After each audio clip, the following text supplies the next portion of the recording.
ভারতবর্ষ বিজয় দিবস পালন করছে এবং অন্যদিকে আমরা দেখছি বাংলাদেশের বুকে বিএনপির কিছু নেতা তারা হাত তুলে শপথ গ্রহণ করছে যে আমরা ভারতের বিরুদ্ধে আন্দোলন করব।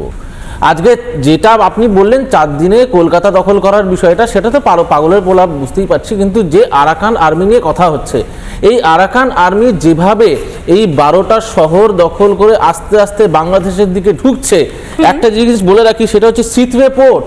এই সিথওয়ে পোর্ট একটা বড় ইম্পর্টেন্ট জায়গা, এটা যদি ব্লক হয়ে যায় এরপরে বাংলাদেশ আরও বেশ কিছু জায়গায় পিছিয়ে পড়বে।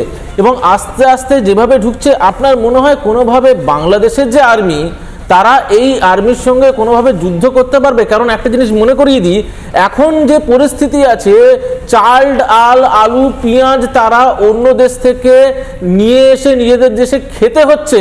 ওখানকার এরকম পরিস্থিতি, মানুষ ডাস্টবিন থেকে খাবার কুড়িয়ে খাচ্ছে।